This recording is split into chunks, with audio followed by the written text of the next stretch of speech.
Dominique Alexander, who serves as Karmelo Anthony family advocacy and representative, was asked why did Karmelo bring a knife to the track meet. Check out Dominique's response from today right here. I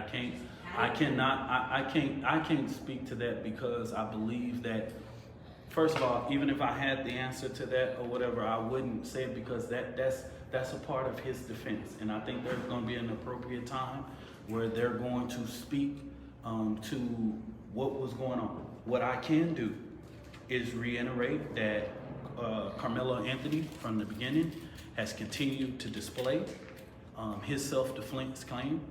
And I believe that in America, I always tell this, and I'm just going to speak truth to power in this situation. It is crazy that America tells us to accept the self-defense claim of George Zimmerman, Kyle Rittenhouse, and so many other people. But when the shoe is on the other foot, that claim is absurd.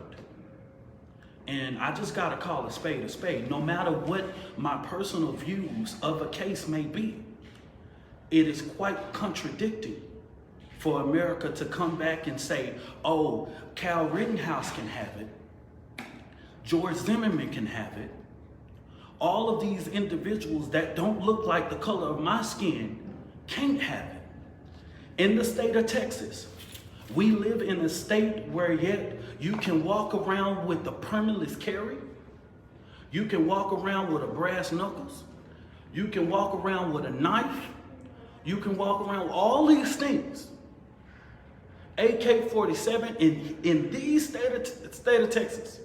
And then as soon as you see a black person exercise those rights, we now have a problem.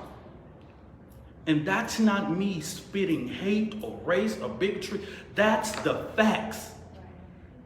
And like I put a statement, what we're not going to do after 400 years of oppression of black people in America is yet justify ourselves every time a situation comes up with one of our children. We want them to have those same rights that everybody else. We want him to have his same day in court as Kyle Rittenhouse. We want him to have his same day in court like anybody else. And he will have that. And he will put up the proper defense. And all of these questions will be answered. But the unfairness in this case is gross. And I think that the people in the community understands that.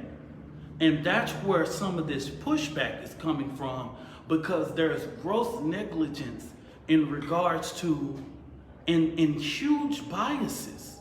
And that's the reason why the Next Generation Action Network has to get involved with it in the beginning. Because we are afforded these rights.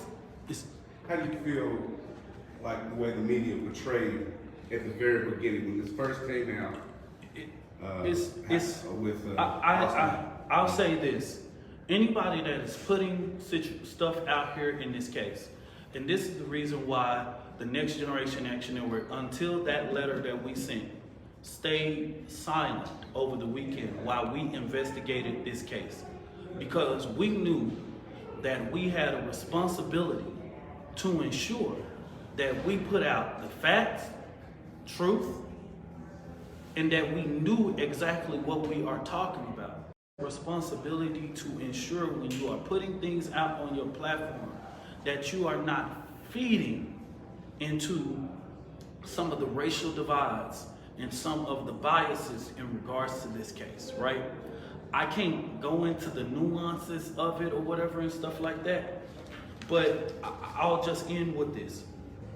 Wouldn't have never wanted the brother of Austin Metcalf to do is say what he said on the news.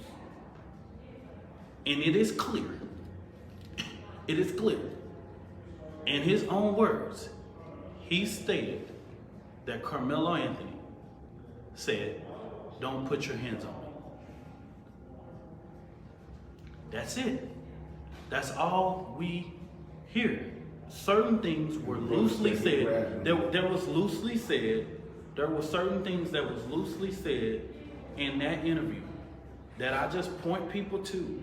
I don't want to ignite things or try to, speak for his legal defense or whatever it may be, but he stated, y'all, and the hate that was given regarding this case, the bias, that's what has us here today. He should be afforded the same rights that anybody that displays that self-defense claim. He should have the right to do those things and say those things. And someone getting mad that he say that, and that's what we're saying it. I didn't see you saying that when Cal hit Rittenhouse. And to say that's not the same is absurd. Self-defense was the claim. And all we're doing is asking people to respect this. We know that there is an unfortunate situation. There is a family that has to prepare for a funeral. There is a family. And First off, y'all should have knew the media would get a hold of this video. This is pure stand your ground self-defense straight out the other twin's mouth. They pushed down on him, told him to move like they own the track. He said, "I'm not going nowhere." The one twin snatched his backpack and put his hands on him. Karmelo is a victim. Those twins are completely in the wrong. Charge the twin that's still alive for participating in a crime that resulted in his brother's death. That's how y'all do us when we are even present when a crime is committed. They assaulted a child. Texas is stand your ground. They should free Karmelo Anthony immediately. I dare one of those M words to show up to the track meet today. This is Anthony Metcalf, a gun-toting thug who was stabbed to death after approaching high school athlete Karmelo Anthony, assaulting him and using racial slurs. Karmelo feared for his life and acted in self-defense. He must be freed now.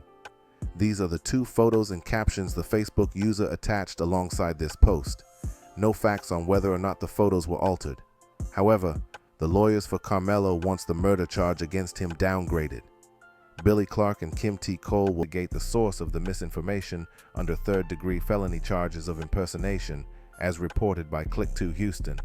Anthony stabbed Metcalf in the heart, killing him, after Metcalf told him he was sitting in the wrong chair at the match between their two schools, according to police. An arrest report says a confrontation between the two star football players began when Metcalf told Anthony he was sitting under another team's pop-up tent and told him to move. The two students from different high schools began fighting before Anthony unzipped his bag and reached in, telling Metcalf, "Touch me and see what happens." The report says Metcalf then grabbed Anthony to tell him to move, and Anthony pulled out a black knife and stabbed Austin once in the chest. Anthony reportedly ran away before being arrested by responding officers. He had apparently told a school resource officer, "I was protecting myself," and he put his hands on me. Anthony also asked an officer if what he did could be considered self-defense and asked whether the victim was going to be okay, per police. He was charged with murder and faces 5 to 99 years in prison if convicted. Metcalf's twin brother, Hunter, was by his side and held him in his arms as he died. "I tried to whip around as fast as I could," a heartbroken Hunter told WFAA. "I looked at my brother, and I'm not going to talk about the rest. I tried to help him." Hunter then called his parents, who rushed to Austin's side but found him not breathing. "I could see all the blood, and I saw where the wound was, and I was very concerned, so I had to find his brother, and we rushed to the hospital, and we prayed. It's God's plan. I don't understand it, but they weren't able to save him.